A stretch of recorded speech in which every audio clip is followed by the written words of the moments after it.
ये जो स्क्रीन के ऊपर तुम्हें ह्यूमन हार्ट का डायग्राम नजर आ रहा है, ये वाकई में सर घुमाने वाला है।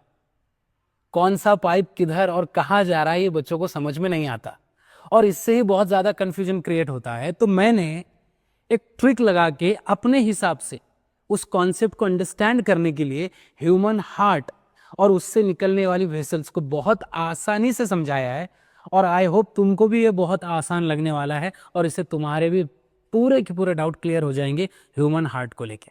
आओ मैं तुमको बताता हूँ। सबसे पहले आप एक बॉक्स निकालेंगे। आपको ऐसे बॉक्स निकालना है, ठीक है। उसके बाद में आप इसमें 4 चेंबर बना लेंगे, ठीक है।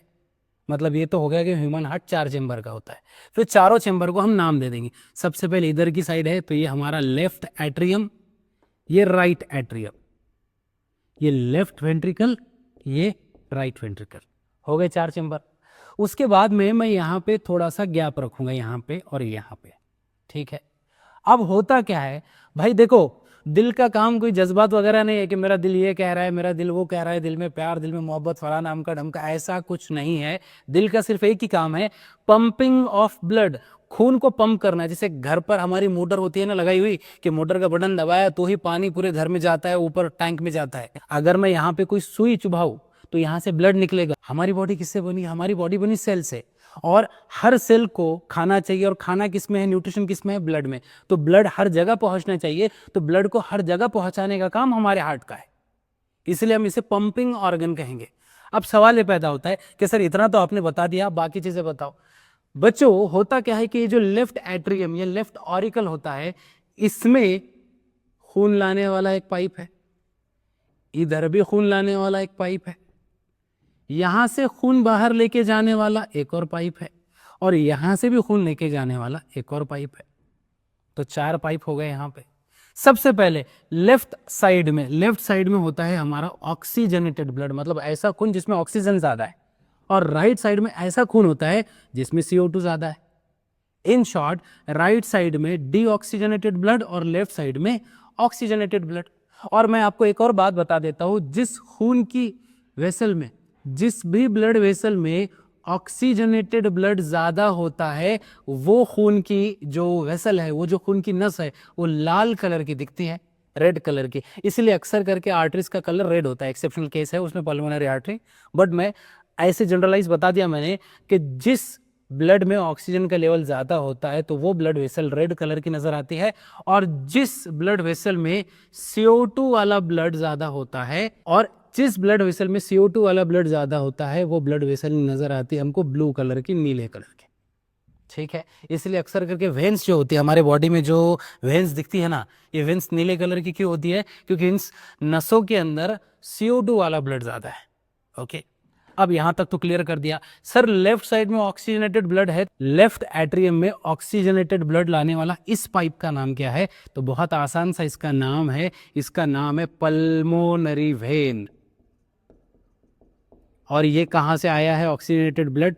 लंग्स से, हमारे फेफड़ों से, क्योंकि जब हमने सांस ली तो नाक से वो ऑक्सीजन फेफड़ों में गया, फेफड़ों से ऑक्सीजन पल्मोनरी वेन में गया, पल्मोनरी वेन ने वो ऑक्सीजन लेफ्ट एट्रियम को दिया, लेफ्ट एट्रियम ने वो ऑक्सीजनेटेड ब्लड लेफ्ट वेंट्रिकल को दिया, और यहाँ पे दरवाजा है, इस दरवाजे का नाम क्या है बच्चों? इस दरवाजे का नाम है बाइकस्पिड वैल्व। क्या नाम है इसका? बाइकस्पिड। इसे ही मिट्रल वैल्व कहते हैं, मिट्रल वैल्व। बाई का मतलब दो, दो कस्प है इसमें, 2 साइड है, मतलब इस तरीके से ऐसा। और आपको पता है मतलब ऊपर से नीचे आएगा, पर नीचे का खून ऊपर नहीं जाएगा, क्योंकि जैसे ही अगर खून नीचे आया और अगर वेंट्रिकल पंप करेगा, जब वेंट्रिकल दबेगा, जब उसका सिस्टोल होगा, तो ये खून ऊपर नहीं आएगा, आगे जाएगा, क्योंकि ये दरवाजा ऑटोमेटिकली बंद हो जाएगा। याद रखना। तो सबसे पहले लेफ्ट ऑरिकल में या लेफ्ट एट्रियम में खून लाने वाला पल्मोनरी वेन था, वहां से ऑक्सीजनेटेड ब्लड आया लेफ्ट वेंट्रिकल में, लेफ्ट वेंट्रिकल से वो खून गया इस बड़ी सी ट्यूब में, इस बड़ी सी ब्लड वेसल में, और उसका नाम क्या है? एओर्टा। इसे सिस्टमिक एओर्टा कहते हैं, क्योंकि यहां से खून पूरा, मतलब इसमें ऑक्सीजनेटेड ब्लड होता है, और ये ऑक्सीजनेटेड ब्लड हमारे कंप्लीट पूरे बॉडी में जाता है, इसलिए सिस्टमिक एओर्टा, मतलब पूरे बॉडी में ऑक्सीजनेटेड ब्लड भेजना। उसके बाद में जब पूरे बॉडी में ऑक्सीजनेटेड ब्लड जाएगा, मतलब सेल्स को मिलेगा, सेल उस ऑक्सीजन को इस्तेमाल करके ATP बनाएंगे, ATP बनाने के बाद में बाई प्रोडक्ट बनाएंगे CO2। तो फिर CO2 सेल को वापस देना होगा। तो वो CO2 वाला ब्लड, सबसे पहले पूरी बॉडी का CO2 वाला ब्लड इकट्ठा हो जाता है किसके अंदर, इस पाइप में, इसे कहते हैं वेना क्यावा। ये वेना क्यावा भी दो टाइप के होते हैं, ऊपर वाली जो होती है उसे सुपेरियर वेना क्यावा कहते हैं और नीचे वाली जो होती है उसे इन्फेरियर वेना क्यावा कहते हैं। तो वेना क्यावा का काम होता है उसके अंदर कौन सा खून लेके आना, CO2 वाला डीऑक्सीजनेटेड ब्लड। ये डीऑक्सीजनेटेड ब्लड वेना क्यावा ने लाकर किसको दे दिया, राइट एट्रियम को। तो राइट एट्रियम में कौन सा वाला खून आया, CO2 वाला ब्लड। फिर वो राइट एट्रियम ने वो खून किसको दे दिया, राइट वेंट्रिकल को। तो इस दरवाजे का नाम क्या है, इस दरवाजे का नाम, इस दरवाजे में 3 कस्प होते हैं इसीलिए इसे ट्राइकस्पीड वाल्व कहते हैं। क्या कहते हैं इसको, ट्राइकस्पीड वाल्व। और फिर यहां से ये CO2 वाला ब्लड मतलब डीऑक्सीजनेटेड ब्लड कहा जाएगा इस पाइप के अंदर। सर इस पाइप का नाम क्या है, इस पाइप का नाम, इसका नाम होता है पल्मोनरी आर्टरी। Pulmonary artery. तो एक बेसिक सेंस में आपको समझ में आ रहा होगा, ऊपर भी वेन, वेना क्या हुआ, वेना क्या हुआ बड़ी होती है, वेन उससे छोटी है। तो ऊपर भी वेन वेन और नीचे आर्टरी एओर्टा, मतलब नीचे की साइड में एओर्टा आर्टरी आएगी, ऊपर साइड में वेना क्या हुआ और वेन आएगी। अब एक बस एक फाइनल बात बताने की रह गई, सर यहां पर भी कोई वैल्व है क्या खून वापस नहीं जाना करके, मतलब यहां पे अगर एओर्टा में ब्लड आया तो वापस से वेंट्रिकल में जाना नहीं चाहिए। क्योंकि बच्चों एक बात याद रखना, फ्लो यूनिडायरेक्शनल होता है।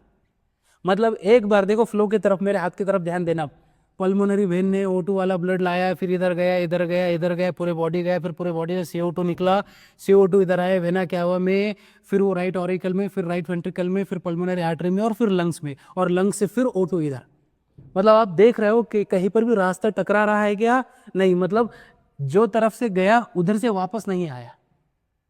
इसलिए मैं कह रहा हूं कि हर जगह पे वैल्व होनी चाहिए। वैल्व का काम होता है प्रिवेंट करना बैक फ्लो, खून को वापस जाने नहीं देना है। तो यहां पे भी एक वैल्व होता है और यहां पे भी एक वैल्व होता है। इस वैल्व का नाम क्या है, इस वैल्व का नाम होता है सेमी ल्यूनर वैल्व। सेमी का मतलब होता है आधा, ल्यूनर मतलब चांद, आधे चांद की तरह दिखने वाला वैल्व। वैल्व मतलब जैसे हमारे घर पे नल होता है और नल की टूटी जो होती है वैल्व, कि भाई ओपन कर दिया तो पानी आएगा, बंद कर दिया तो नहीं आएगा, इतना सिंपल है। तो ये भी सेमी ल्यूनर वैल्व है, ये भी सेमी ल्यूनर वैल्व है। मगर सर ये पल्मोनरी आर्टरी, जाहिर सी बात है इसमें कौन सा ब्लड था, CO2 वाला ब्लड। तो पल्मोनरी आर्टरी ये CO2 वाला ब्लड किधर लेके जाने वाली है, लंग्स के तरफ। और ये जो है एओर्टा ये किसके तरफ लेके जाने वाली है, हमारी कंप्लीट बॉडी में कौन से वाला खून, O2 ब्लड। और ये कौन सा खून है, CO2 वाला ब्लड। तो अब सिंपल सा लॉजिक है, सर ये भी सेमी ल्यूनर वैल्व है, ये भी सेमी ल्यूनर वैल्व है, मगर ये लेफ्ट साइड की है तो इसे हम कहेंगे लेफ्ट सेमी ल्यूनर वैल्व, और इसे कहेंगे हम राइट सेमी ल्यूनर वैल्व। और इनके दूसरे नाम भी है, ये लंग्स की तरफ जाने वाली है इसीलिए इसे पल्मोनरी वैल्व कहते हैं। कौन सी वैल्व कहते हैं, इसका तीसरा नाम क्या है, और पल्मोनरी वैल्व। और ये बॉडी की तरफ जा रही है, मतलब पूरे बॉडी की तरफ O2 वाला ब्लड लेके जाने का काम कर रही है। तो इस वैल्व का नाम है एओर्टिक वैल्व, एओर्टिक वैल्व। इतना ही सिंपल है ह्यूमन हार्ट को समझने के लिए, क्योंकि आप वो पूरा मतलब ये जो कॉम्प्लेक्स डायग्राम आप देखोगे तो ये भी आपको समझ में आ जाएगा, ओके। पर वो ट्यूब किधर के किधर जा रही है तो थोड़ा सा माइंड में इतनी आसानी से वो समझ में नहीं आता, इसलिए मैंने आसान भाषा में समझाने की कोशिश की है। और इससे सारी चीजें आपकी कवर हो गई। और आपको अगर फ्लो जानना है कि ब्लड कहाँ से किधर जाता है तो सिंपल भाषा में, सबसे पहले लंग से ऑक्सीडेटेड ब्लड आया पल्मोनरी वेन में, पल्मोनरी वेन से left atrium, then left ventricle, then aorta, then artery, then arteriole, then capillary, then interstitial fluid, फिर सेल के अंदर जाएगा। सेल के अंदर ऑक्सीजन और ग्लूकोज मिलकर ATP बनाएंगे, बाय प्रोडक्ट बनेगा CO2। CO2 वापस कहाँ पे आएगा, इंटरस्टिशियल फ्लूइड से वो कैपिलरी में आएगा, कैपिलरी से वेन्यूल, फिर वेन, वेन से सुपेरियर, वेना क्या है, इन्फीरियर, वेना क्या है, वेना क्या है ओपन होगी राइट एट्रियम में, देन राइट वेंट्रिकल में आएगा, राइट वेंट्रिकल से पल्मोनरी आर्टरी, पल्मोनरी आर्टरी से हमारे लंग्स के अंदर, लंग्स से CO2 बाहर, और फिर से हम अगली पल क्या लेंगे, O2 अंदर, O2 हमारे लंग्स में आएगा और लंग्स से फिर से किस में जाएगा, पल्मोनरी वेन, और पल्मोनरी वेन वो ऑक्सीजन किस में लाकर देगा, लेफ्ट एट्रियम। इस तरीके से मैकेनिज्म चलते रहता है। दोस्तों आई होप ये मैकेनिज्म और ये डायग्राम आपको समझ आई होगी। फिर भी अगर कोई डाउट आता है तो कमेंट में पूछ लेना, मैं फौरन आपको जवाब दे दूंगा। अगर वीडियो अच्छा लगा तो प्लीज़ हमारे चैनल को सब्सक्राइब कीजिए, वीडियो को लाइक कीजिए और शेयर कीजिए आपके दोस्तों में। मिलते हैं अगले वीडियो में।